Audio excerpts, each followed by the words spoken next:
19 جون سازگار حالات بنانے میں ناکامی۔ یشوع کی کتاب اس کا 18واں باب پہلی آیت سے 10ویں آیت تک۔ یشوع کی کتاب کا 18واں باب ایک غمگین عبارت سے شروع ہوتا ہے۔ جب ہم اس باب کی پہلی آیت کا مطالعہ کرتے ہیں تو اس میں لکھا ہے کہ اور بنی اسرائیل کی ساری جماعت نے سلا میں جمع ہو کر خیمہ اجتماع کو وہاں کھڑا کیا، اور وہ ملک ان کے آگے مغلوب ہو چکا تھا۔ وہ اس سرزمین پر فتح یاب ہو چکے تھے۔ اس سرزمین کے لیے لڑی جانے والی مشکل ترین جنگ ختم ہو چکی تھی۔ ہم دیکھتے ہیں کہ بنی اسرائیل میں 7 قبیلے ایسے رہ گئے تھے جن کی میراث ان کو تقسیم ہونے نہ پائی تھی۔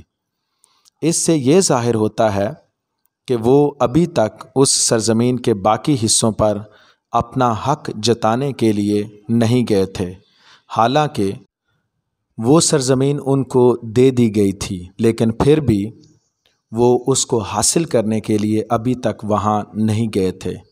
اس میں کوئی تعجب کی بات نہیں، لیکن پھر بھی یشوع نے یہ کہتے ہوئے انہیں نصیحت کی کہ تم کب تک اس ملک پر قبضہ حاصل کرنے میں جو خداوند تمہارے باپ دادا کے خدا نے تم کو دیا ہے سستی کرو گے۔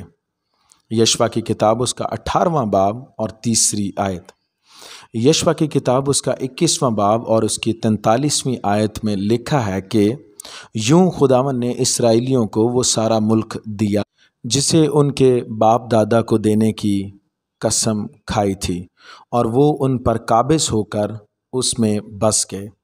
اس کے پیچھے خیال یہ ہے کہ اب ان کے پاس ایک گھر تھا جس میں وہ ایک پرسکون زندگی گزار سکتے تھے۔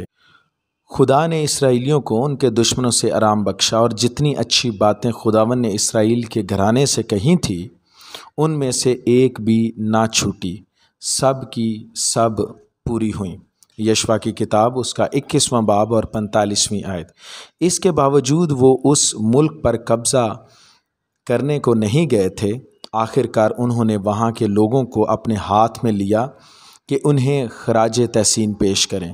وہ ان کو بے دخل نہیں کرنا چاہتے تھے، بلکہ وہ ایک اتفاق قائم کرنا چاہتے تھے، اور یہ بات اسرائیلیوں کے لیے مصیبت کا سبب بنی۔